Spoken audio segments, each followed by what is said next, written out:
It is trading season in Major League Baseball, and for the Toronto Blue Jays, they have put themselves firmly in the buyer spot thanks to a phenomenal run of excellent baseball that they have played, getting into first place in the American League East now with their sights on the Detroit Tigers and Houston Astros so they can avoid that pesky wildcard round that has been such a problem for them in the last little bit. Do have a couple of other Blue Jay notes that I want to get to, but Deed starting out with a very good question in the Twitch chat. With how the Jays are sitting, what do you chase at the trade deadline? And with Bo not signed, do you take a chance with trading Nimmala? I will say I did a video looking at what the Blue Jays' top priorities should be going into this trade deadline period that they are in. So went a little bit more in depth in that video there, but we can still talk about where the Blue Jays should be going. I think there's a couple of ways that the Blue Jays can go here. I think the main focus needs to be the starting rotation, but just pitchers in general. I think the bullpen is a massive, massive need for this team, and I think a very good top-of-the-line starting rotation would be the next place I would look. So I think you need another leverage reliever in the bullpen to make life a little bit easier and take some of the immense workload that has been placed on these guys off of them and see how you can kind of progress with, more than a couple of guys that you trust in that bullpen and take some of the pressure off. But then I do think that starting pitching depth at the very least needs to be acquired by this ball club. I mean, you just saw it against the White Sox there with Lauer. Looking at his hand, shaking his hand out, that could be a blister issue. If he goes down, I genuinely don't know what they do. And I don't want to be going with bullpen games as this team is chasing an American League East title. I think that's a very bad way of going about life. So I think you need some starting pitching depth, and I think you can, shoot high for a potential starting pitcher. I think that I am comfortable with Gausman, Barrios, and Bassett in a playoff series, but I'd be more comfortable if there was a real, stone cold ace at the top of it. I love hearing some of the talk that maybe it is a Jake DeGrom that they might be focusing on. We know this organization likes to go big game hunting. They miss a lot, but they like to go big game hunting when it comes to that. The other part of this question I do think is very interesting as well. With Bo not signed, do you take a chance with possibly trading Nimmala? Arjun Nimmala, one of the top prospects in the Blue Jays system, and certainly the top prospect of the position players. I would have to be blown away by a trade. I am not trading Nimmala for a leverage reliever. This is, if you are doing that, then we are kind of talking about the upper echelon of starting pitchers. That is the only time I am considering it. I do think that I think Nimmala is going to be very, very good. I do think that the acquisitions that the Blue Jays made and kind of how they have set themselves up put them in a spot where maybe there is already a little bit of Bo insurance. Trying to think of a pun there, none's coming, so we'll just move on. But I do think that there is already some insurance there. When they go out and acquire Andrés Giménez from the Cleveland Guardians, there was a lot of talk that, okay, year one, this guy's going to be a second baseman, and he's one of the best defensive second basemen, maybe the best defensive second baseman in all of baseball. But he's going to be there, and then if something happens with Bo, either this team does not re-sign Vlad, or Bo is just like, nah, I'm not doing it, man. I'm out of here. A lot of talk was that you can move him to shortstop, and then you could still go with Clement at second, Giménez at shortstop, with Barger, let's say, at third.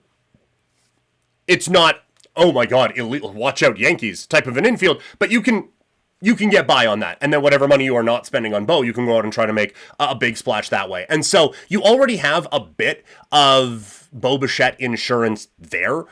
So Nimmala is not an untouchable for me. I'm not actively shopping him around, but if it's the difference between getting Paul Skeens or not, then yes, obviously. And I know that's not where you were thinking. It would have to be an absolute game changer for this team. I am not making a trade involving Nimmala or Savage, for that matter, without having it be a gigantic needle mover. Like, I have to look at a trade involving the top prospects for the Blue Jays, and I have to look at it and say, after this, can we win a World Series? And the answer has to be unequivocally yes, and it has to make us one of the favorites in the American League to do that. So I would be very picky, but I would do it if the right thing came along. The DeGrom aspect of it is interesting. I would have concerns about trading for someone with that type of a injury history and giving up the top prospects that the Blue Jays are going to need to. Now, I just said I am all there for an all-in type of a move, but I would much rather the Blue Jays flex the financial muscle of bringing him in than giving up a ton of not draft capital, but prospect capital. I know they're going to have to give up some. I'm not saying that, hey, do you think they would do it for just Miles Straw, just 1-for-1? Obviously, they're going to have to give up quite a bit. And it's probably going to be maybe a little bit more than I would be comfortable with. But I would much rather the biggest part of it is, hey, the Blue Jays took on the whole contract, than it is, oh my God, they just gave up 5 prospects. So, short answer is I would take a chance, but it would have to be a very big return coming back in. No rentals, and not for a bullpen arm. There isn't one bullpen arm in baseball that'd be worth trading any of those guys for. So it's probably an ace starting pitcher, or an offensive piece that I'm not thinking of as one that could be available. But the Blue Jays might be getting an offensive piece back at some point, as Anthony Santander works his way back from injury. And I think it is an interesting conversation right now because of all the talk around George Springer, who is basically doing what the Blue Jays wanted Anthony Santander to do when they went out and signed him to that contract in free agency. Springer is the reigning player of the week since Santander got hurt. And this is where I think it gets a little bit tricky how you can piece these together. Since Santander got hurt, Springer has played 22 games at DH, 9 games in the outfield. For reference, Santander this year has 29 games at DH and 19 in the outfield. So, like I said, Springer is basically doing what we thought Santander was going to do with this ball club in terms of utilization and productivity. And the thing is, I don't think you can just say, okay, well, just go back to the way it was. Because since Springer started being the DH more, and I know that he is trying to do it as a professional hitter or something like that instead of designated hitter, but since he has taken on this role, he has 323 batting average with 10 home runs and 34 runs batted in. For reference, the 162 game pace on that is 323. That doesn't change. 48 home runs and 162 RBIs. That's absurd, that pace.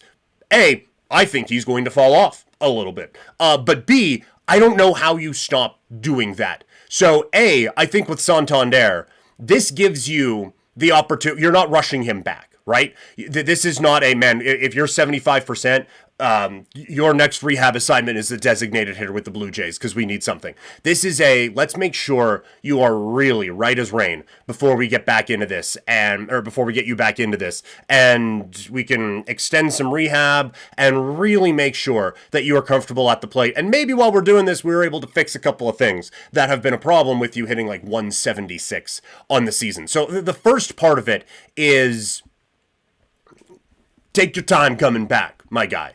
But then after that, I do think that you have to, at least while he is still hot, keep George Springer as the designated hitter for this team. And I get that that means you are probably sacrificing a little bit defensively with Santander in the outfield.